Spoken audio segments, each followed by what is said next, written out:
আসসালামু আলাইকুম প্রিয় দর্শক, ডক্টর ইউনূস যুক্তরাষ্ট্রে গিয়েছেন জাতিসংঘের সাধারণ পরিষদে অংশ নিতে। ভাষণ দিয়েছেন উনি শুক্রবার দিন, এবং সেই ভাষণকে কেন্দ্র করে এরই মধ্যে নানা ধরনের ঘটনা কিন্তু ঘটেছে। আমরা এর আগেও দেখেছি ওনার এই গমনকে কেন্দ্র করে, ওনার সঙ্গে পলিটিক্যাল লিডারদের যাওয়াকে কেন্দ্র করে, এবং সেটা ওখানে যাওয়ার পর নানা ধরনের অঘটন, হেনস্থা, এ সমস্তকে কেন্দ্র করে গত 2-3 দিন মিডিয়াতে, বিশেষ করে সোশ্যাল মিডিয়াতে নানা ধরনের বক্তব্য প্রচারিত হয়েছে। সেই বক্তব্যগুলো আমার কাছে পার্সোনালি খুব একটা আমি এনজয় করিনি, এটা আমার কাছে ভালো লাগেনি। যে ডক্টর ইউনূস ভালো মন্দ যাই হোক, উনি তো আমাদের দেশের একজন প্রতিনিধি, তাকে নিয়ে এগুলি কেন হবে?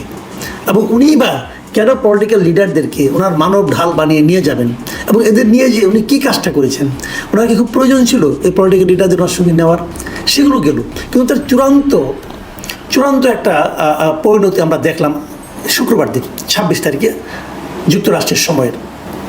সেখানে যুক্তরাষ্ট্রের এই অবস্থিত যে ইউএন যে অফিসটা আছে, জাতিসংঘের যে অফিসটা, তার সামনে আওয়ামী লীগ এবং বিএনপি দুই দলের বিক্ষোভ অবস্থান, স্লোগান, পরস্পর বিরোধী স্লোগান, এক ভয়ঙ্কর অবস্থা।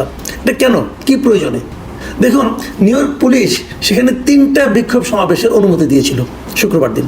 সেই 3টার মধ্যে একটা হলো গাজায় যে ফিলিস্তিনিদের হত্যা করা হচ্ছে তার প্রতিবাদে বিভিন্ন দেশের মানুষের সমন্বয়ে একটা বিক্ষোভ।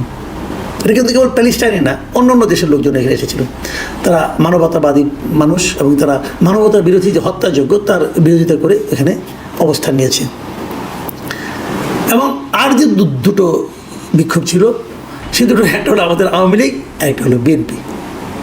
আওয়ামী লীগ গিয়েছিল ডক্টর ইউনূসকে দুয়ো দিতে, আর বিএনপি গিয়েছিল ডক্টর ইউনূসকে জিন্দাবাদ বলতে। এই যে ঘটনাটা, কেন? প্রয়োজনীয়তাটা কি? ধরা যাক আওয়ামী লীগ খুব ভালোভাবে দুয়ো দিতে পারলো, ধরা যাক বিএনপি আওয়ামী লীগকে প্রতিহত করতে পারলো, তাতে কি আসে যায়? এই যে আক্তারের পিঠে আপনি ডিম মারতে পেরেছেন, কি আসে যায় এতে? আক্তার কি, আপনারা আওয়ামী লীগের লোকজন যারা, তারা আক্তারকে কি মাথায় তুলে নাচবেন এটা আক্তার সাহেব আশা করেছিল? করেনি তো। তাহলে এতে কি আসে যায়টা কি বলেন? আমি না এই জিনিসটাই কিন্তু বুঝি না, যে কেন এখানে এভাবে শ্রম বিনিয়োগ করা হয়, সময় বিনিয়োগ করা হয়, এবং রিস্ক নেওয়া হয়। আজকে যেটা ঘটলো, এই অনুষ্ঠান শেষে যখন তারা চলে আসবে, দুই পক্ষই মোটামুটি হইচই করেছে। বিএনপির মধ্যে অন্তর্দ্বন্দ্বও ছিল, আবার ওদের একজন গিয়েছিল, তাকে আবার তার দলের লোকরাই দুয়ো দিয়েছে। এগুলো করেছে, এগুলি কেন? এগুলি করার কোনো অর্থ হয় না আমি মনে করি। এবং আবার সঙ্গে, বিএনপির সঙ্গে কিন্তু জামাতে ইসলাম, নাগরিক পার্টি, তারাও সেখানে ছিল। একজন দেখলাম একটা ছবি ওরা ডাস্টবিন নিয়ে গিয়েছিল। কেন? আপনি এটা দিয়ে আপনি ক্ষোভ প্রকাশ করতে যাচ্ছেন, করেন ভাই, কিন্তু এটা কেন? এই জায়গায় এই ছবিওয়ালা ডাস্টবিন যেটা, এটা নিয়েও কিন্তু আরেক নাটক। আপনি ওনাকে যদি জিজ্ঞাসা করেন, উনি বলবেন এটা তো আমি শুরু করিনি, এটা দিয়ে সরকার শুরু করেছে। এই সরকারের একজন বেতনভোগী কর্মকর্তা, প্রেস সেক্রেটারি, তিনি নিজে এটা শুরু করেছেন গত বছর বইমেলাতে, হাসিনার ছবি সহ ডাস্টবিন।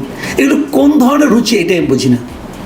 তো এই যে অরুচিকর ঘটনাগুলো সবসময় মনে রাখবেন, একটা অরুচিকর ঘটনা আর 10টা অরুচিকর ঘটনার জন্ম দেয়। শেষ পর্যন্ত এই দেশটা কি এই সময় অরুচিকর কর্মকাণ্ডে পরিপূর্ণ হয়ে যাবে? আমি এই বিষয়গুলো আসলে আমার কাছে ক্লিয়ার না। আজকে সকাল থেকে সোশ্যাল মিডিয়ায় একটা ছবি আমি দেখছি, অনেকে দেখছি, ওটা আপনারাও দেখেন, আপনারা দেখে জানেন, তো আপনাদের দেখাচ্ছি ছবিটা একটু দেখেন আপনারা। এখানে দুটো ছবি পাশাপাশি দেওয়া হয়েছে। একটা হলো ডক্টর ইউনূসকে ওখানে রিসিপশনে ডক্টর ইউনূস তার মেয়েকে নিয়ে গিয়েছেন, ডোনাল্ড ট্রাম্প এবং তার স্ত্রী মেলানিয়া ট্রাম্পের সঙ্গে পাশাপাশি দাঁড়িয়ে ছবি তুলেছেন। এবং এটার সঙ্গে আরেকটা ছবি, অন্য একটা দেশের একজনের সঙ্গে একটা ছবি, সেটাকে ওখানেও তার দুজন গিয়েছেন, তাদের ছবি দুটোকে মিলিয়ে দেখানোর চেষ্টা করা হয়েছে, বলার চেষ্টা করা হয়েছে যে ডক্টর ইউনূসের এই ছবিটা নাকি এআই ক্রিয়েটেড, এআই দিয়ে বানানো হয়েছে, ভুয়া একটা ছবি। এটা বলা হচ্ছে। কেন বলা হচ্ছে? এটা সত্য মিথ্যা আমি জানি না, এআই দিয়ে বানানো কেন তাও আমি জানি না, কিন্তু এই যে ছবিটা বারবার ঘুরপাক খাচ্ছে, এটা কারা পাঠাচ্ছে, কারা ঘুরপাক খাচ্ছে, কারা শেয়ার করছে, এবং কেন শেয়ার করছে, কি মানসিকতা নিয়ে শেয়ার করছে? ধরা যাক এটা এআই ক্রিয়েটেড, তাতে কী লাভ, তাতে কী ক্ষতি? ডক্টর ইউনূস কি নিজের ইমেজকে পুনরুদ্ধারের চেষ্টা করছেন? এই ছবিতে পুনরুদ্ধার হয়? এদেশের মানুষ ওনাকে যেভাবে দেখে, গত 1 বছরে উনি যা যা করেছেন সেটা দিয়েই তো মানুষ তাকে বিচার করবে, তাই নয় কি? উনি তো ওনার অবস্থান খুঁজেছেন, উনি ওনাকে অনেক নিচে নামিয়ে ফেলেছেন অলরেডি। আর কি উঠাবেন? ট্রাম্পের সঙ্গে একটা ছবি তুলতে পারলে বা কি? শেখ হাসিনাও তো জো বাইডেনের সঙ্গে ছবি তুলেছিল, তাতে কী হয়েছিল? ওই ছবি ওনাকে রক্ষা করতে পেরেছিল? পারেনি তো। ছবি কাউকে রক্ষা করতে পারে না। রক্ষা করার জন্য জনগণের আপনার কাছে যেতে হবে, জনগণকে আপনার কাছে নিতে হবে। সেটাকে ওনারা করতে পেরেছেন? ডোনাল্ড ট্রাম্পের ওখানে ছবি তোলা না তোলা তো কিছু যায় আসে না ভাই। ডোনাল্ড ট্রাম্প তো মোদিকেও মাই ফ্রেন্ড বলে অভিহিত করতেন। মোদি তো ওখানে যেয়ে বলে এসেছিল আপকা বা ট্রাম্প সরকার, তো অনেক কিছু তো বলছে। তাতে কী হয়েছে? ইন্ডিয়ার সঙ্গে ডোনাল্ড ট্রাম্পের সম্পর্ক কী অবস্থায় আছে বলেন? একটা ছবিতে কিছু হয় না। স্থায়ী হয় জনগণ। আপনি জনগণের কতটা হৃদয়ের কাছে যেতে পারলেন, সেটাই হলো ঘটনা। বাকি সব এমনি এমনি, ওগুলির কোনো মূল্য নাই ভাই। এটাই দুনিয়ার নিয়ম। দেখুন ডক্টর ইউনূস ওখানে কী বলেছেন, সেই যার সঙ্গে সাধারণ পরিষদের বক্তব্যে উনি কি, আমি বলি না একটা মাত্র আমি লাইন আপনাকে পড়ে শোনাবো।